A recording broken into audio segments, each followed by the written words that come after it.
This is a KPIX 5 News Special. It was a scary time. Saigon had not fallen yet. We left with nothing. The front was moving south, and it was just going to be a matter of hours. If I had stayed, I would probably have died. If they don't rescue us, definitely will you die. I think I'm lucky one. I'm lucky one. It's made for a richer country.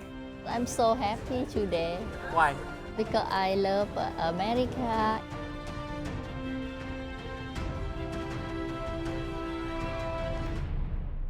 Hello and welcome. I'm Veronica Dela Cruz. And I'm Kit Doe. And thanks for joining us here at the Presidio of San Francisco at Operation Baby Lift, Perspectives and Legacies. Is an exhibit commemorating 40 years since the journey of thousands of children from war-torn Vietnam to America. It also marks 40 years since the Fall of Saigon, the final loss for South Vietnam as the North rolled into their capital and ended a long and brutal war. 40 years since 3 million people began to leave Vietnam, Cambodia, and Laos. This half hour, a look at the exodus that brought thousands of Vietnamese to our shores, the chaos they escaped, and the new futures they built. We begin with Alan Martin to explain how it all came to this. April 1975. For the U.S., the Vietnam War has been officially over for 2 years. The last combat soldiers are gone, and only military advisors and Marines protecting U.S. interests remain. But South Vietnam has been trying to hang on, to no avail. The Communist North and the Viet Cong are relentless in their drive south. The U.S. Marines and Air Force use helicopters to airlift more than 1,000 American civilians out of Saigon. They will also rescue 140,000 South Vietnamese refugees. At dawn on April 30th, the last Marines lift off from the U.S. Embassy. North Vietnamese tanks roll into Saigon. South Vietnam's senior general surrenders. The war is truly over, but the journey has just begun. For some infants and children, it became the journey of a lifetime, a journey that still carries a few twists and turns. At San Francisco's Crissy Field, an old building sits vacant and padlocked. But 40 years ago, inside Harmon Hall, an event unfolded that changed the lives of thousands, including the lives of 3 little girls. Laura. I always felt incredibly blessed. Wendy. I remember, people telling me that it was, a big event. And Trisha. If I had stayed in Vietnam, I would probably have died.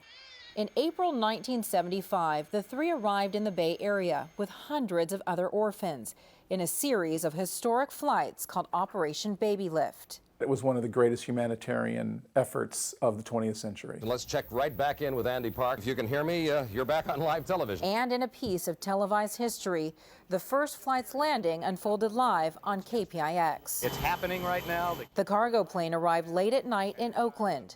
On board the flight, 57 kids, all from one orphanage. It was a scary time. We knew that we were going to have to leave, and we were desperately searching for a plane. As the Viet Cong invaded the South, fear gripped Saigon. Many of the orphans fathered by American GIs. There was rumored that they were going to kill all of these babies that were maybe half. But then Ed Daly entered the picture. The gun-toting, hard-drinking president of World Airways said that he would fly the kids out. The U.S. government tried to stop him. So, as the plane taxied for takeoff in Saigon, they shut the runway lights off, saying you're not cleared to take off. And the story is that Ed Daly said, "Oh yeah, just watch me."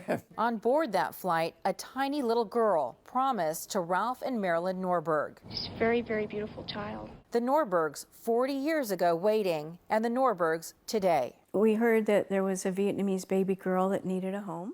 And all of a sudden we got a phone call that she was on her way. And they named her Wendy. I think now I get it, that it's part of history. The U.S. government finally authorized $2 million for the airlift. And President Gerald Ford arrived at the airport in San Francisco to take a baby off a plane. Also on that flight, Laura Price. They all brought the babies into the Presidio. A massive volunteer effort was underway at Harmon Hall.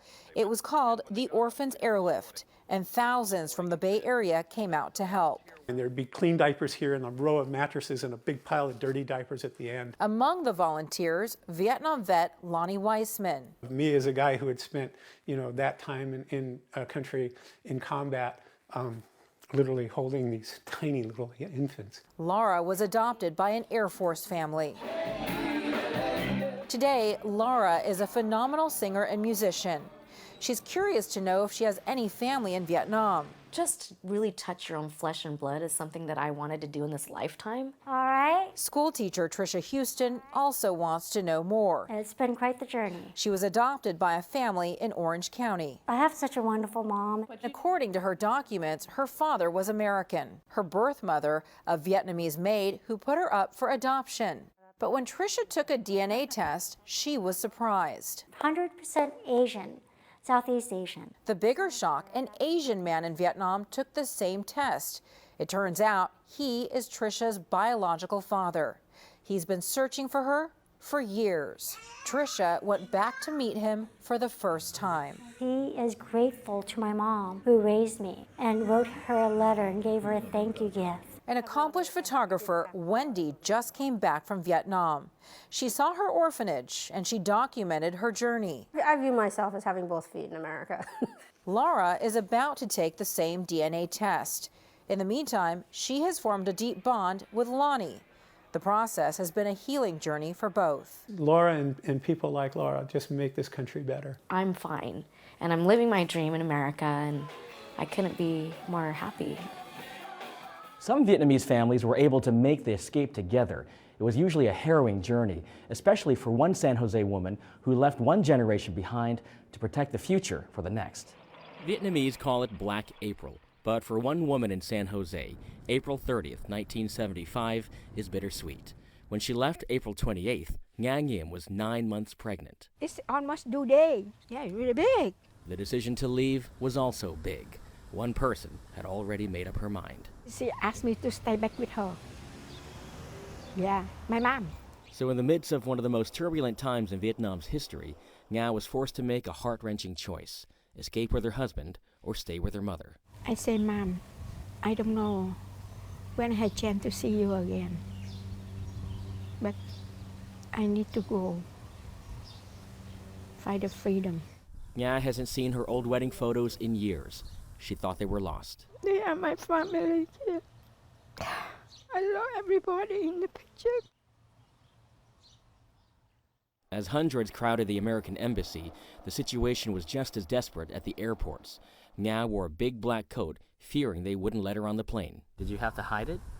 Yeah, I had to hide it. I might have a baby on the plane. That's why we had to try to cover up. It worked. They flew to Guam, a U.S. territory with a naval base with thousands of other refugees. 30th April 1975.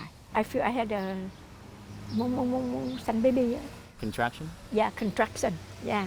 By then, North Vietnamese tanks rumbled toward the presidential palace and crashed down the gates. Saigon had fallen. 9:31 that same morning. Yeah, and I had a baby. Easy. As she laid in that hospital bed, it suddenly occurred to her that in the chaos of the past 2 days, she had not decided on her son's name. And then it came. My son's name, Đỗ Anh Kiệt. Which in Vietnamese has a special meaning. Giống như là không có sợ gì hết. Courage? Yeah, courage. My mother left Vietnam with nothing. I know, thank God, I found the freedom. And raised a son who loves her and is thankful for having been born in freedom. Kit, did your mother ever return to Vietnam to see her mother? Yes, 18 years after the fall of Saigon, she went back. And there wasn't any bitterness, there wasn't any anger or resentment. Her mom just missed her a lot, but she understood why she had to go to America to find freedom for her family.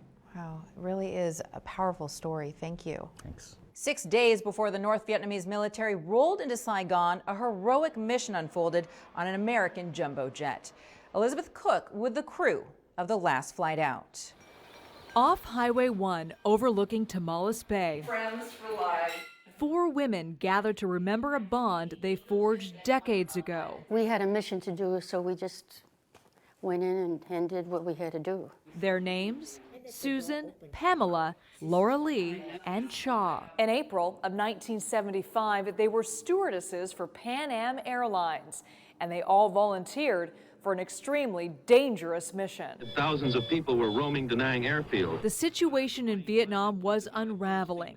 World Airways tried to evacuate refugees out of Da Nang, but was mobbed by hundreds of panicked South Vietnamese soldiers, armed with guns and grenades. Saigon had not fallen yet, but they were moving. The front was moving south, and it was just going to be a matter of hours. The FAA banned all U.S. commercial flights from flying in and out of Vietnam.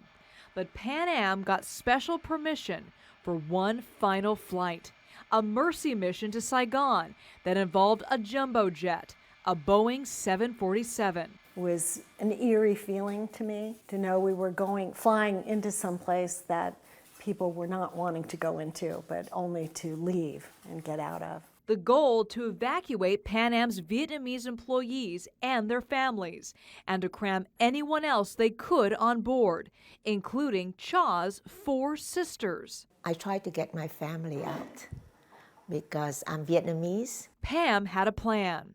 In the cargo area with extra uniforms, they disguised Cha's sisters as stewardesses.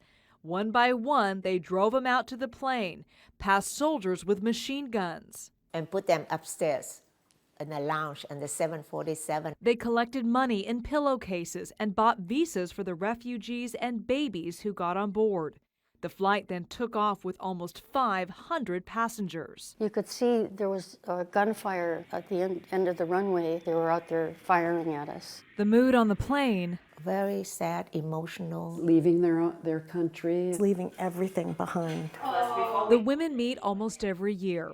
They're grateful for each other and grateful for the Vietnamese passengers they helped to freedom. It's made for a richer country. Part of the fabric, a wonderful part of the fabric. So many people who made those desperate flights became citizens of the U.S., our neighbors, our friends. Ahead, those who would never dream of going back and those who still imagine they will. And a family who left all their wealth in Vietnam to live in poverty here rebuilds their riches in their adopted home.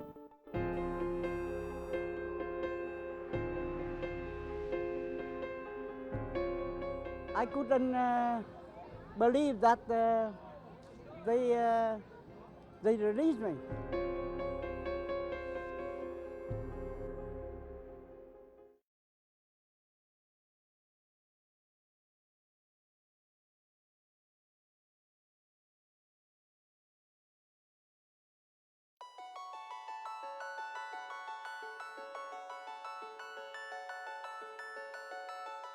Once people got on the ship and realized this is it, people got really quiet. I mean, you heard sniffling and you heard tears and you heard crying, but it was eerie. I think people just, withdrew and didn't really, what can you say? What do you say in a moment like that? You've kind of lost everything.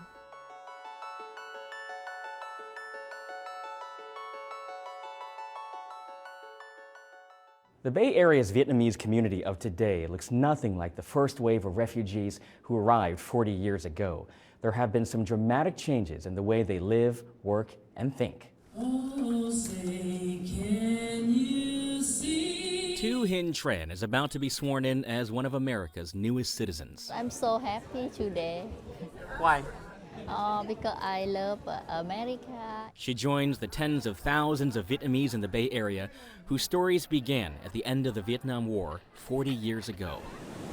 From the 1970s to the 90s, thousands of so-called boat people began a mass migration to the Golden State, drawn by its mild weather and high-skilled tech jobs that required little English. San Jose is now home to 160,000 Vietnamese, the largest population of any single city outside of Vietnam. They have worked their way up the corporate ladder across a wide range of professional careers in law, business, and politics. San Jose boasts multiple Vietnamese language radio and TV stations and publications. In 2005, Madison Nguyen became the first Vietnamese council member in San Jose and in Northern California. Thank you, America! This year, voters did it again and elected Tam Nguyen. Vietnamese businesses in Little Saigon have exploded in numbers and revenue, operating niche stores like banh mi restaurants, fishing supply stores, and one that specializes in shipping baby formula to Vietnam.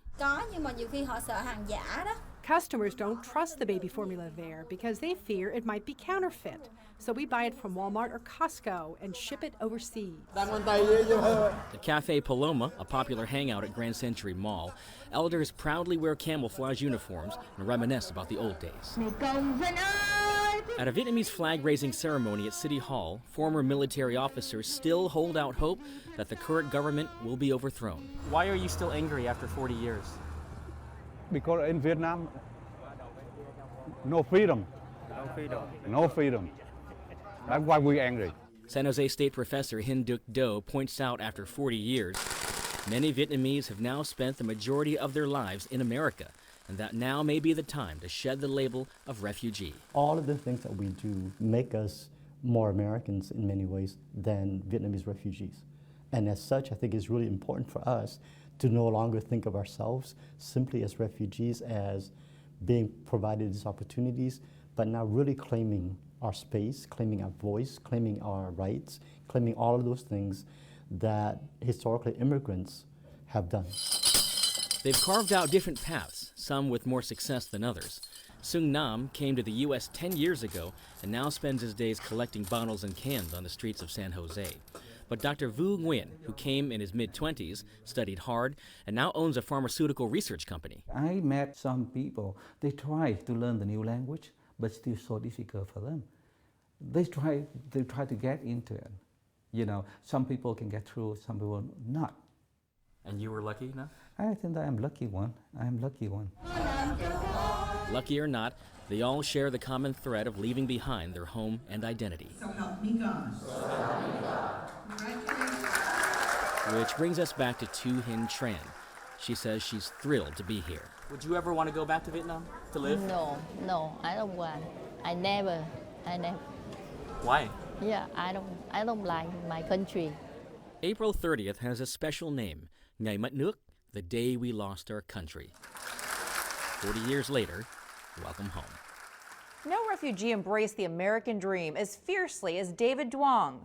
Dahlin met the Oakland man to see firsthand how fortunes can change and change again. We touch this, then my memory going back. Life wasn't always so good for businessman David Duong. He almost drowned 40 years ago, escaping the Vietnam War. My parents always want us to go back and help improve life of people over there. As founder of Oakland-based California Waste Solutions, he's one of the most successful Vietnamese businessmen in the East Bay. Yeah, we bear it. It's more than a rags to riches story. David was born into wealth, living in the biggest house in Saigon, a 7-story mansion. His father owned a recycling company and the biggest paper mill in South Vietnam. My father, they used to call him the king of trash. The family empire vanished overnight on April 30th, 1975.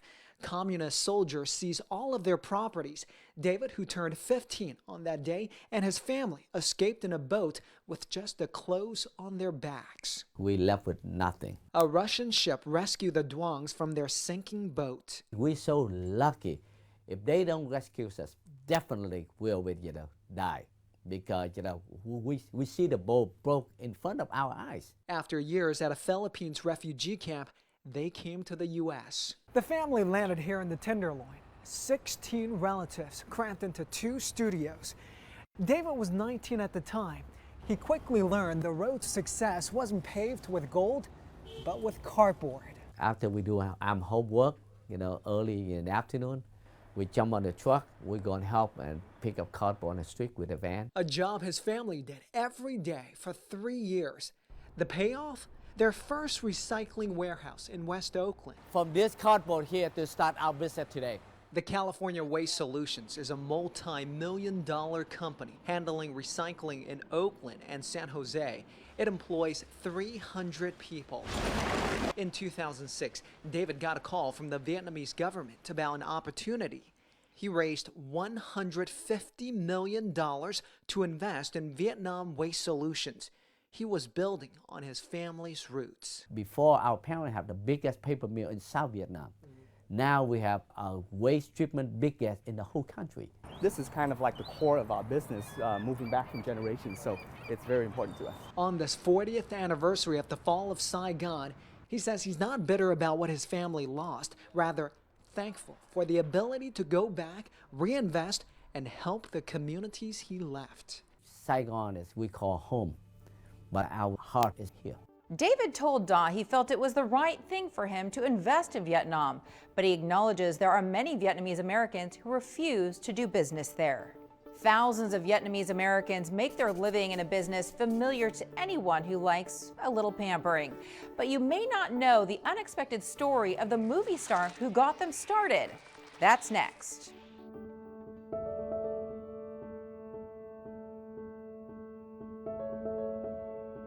Every person is kind of skin like me. Are you Vietnamese? Are you Vietnamese? I'm so exciting to see the people with my same color.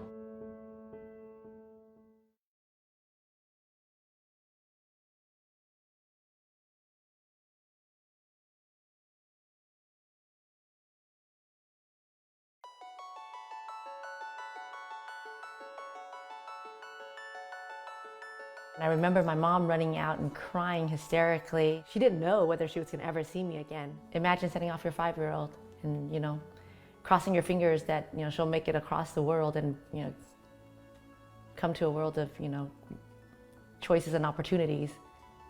Maybe she will, maybe she won't.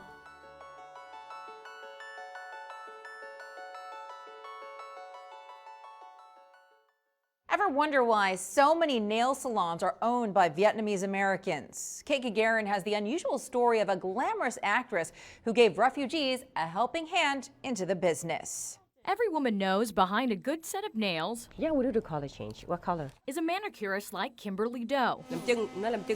Kimberly runs this thriving nail salon with her sisters. The Bay Area family is among the thousands of Vietnamese Americans who make up the estimated 80% of nail technicians in California. For this job, you don't require to speak fluent English. And it's quick. It's only 6 months you can become a manicurist. You can get your license. It's a short period of time to support your family. But economics and language are only supporting characters in how the Vietnamese came to dominate the American nail industry. It starts with a Bay Area twist Hollywood would be proud of. Tippi Hedren, best known for her role in Alfred Hitchcock's The Birds, was the godmother of Vietnamese manicurists. After the fall of Saigon, she visited Hope Village in Weimar near Sacramento with an interest in helping refugees. Hedren's signature coral nails caught the attention of women in the camp. They loved my fingernails. So I thought, I'm going to bring my manicurist. She came up once a week and gave them a lesson. They would all practice on each other. They'd practice on me. Inspired by Hedren and her fabulous nails, these 20 women branched out, taught others, even started their own schools. To this day, Hedren is credited for revolutionizing the industry by making manicures an affordable luxury. I'm really proud of myself right now. You've built this business from the ground up. Yes. But it's families like Kimberly's who've taken the profession and used it to write their own script for achieving the American dream. Only one word that I would say to my community, my Vietnamese community, I am so proud. You can learn more about Vietnamese American immigrants here at the exhibit Operation Baby Lift, Perspectives and Legacies at the Presidio of San Francisco. The focus is on the effort to bring thousands of children out of Vietnam to safety in the U.S. You'll find it at the Presidio Officers Club through December 31st. For more information and all of our stories on the flight from Saigon 40 years later, check out our website, cbssf.com/Vietnam. I'm Veronica Dela Cruz. And I'm Kit Do. Xin cảm ơn và thân chào tạm biệt.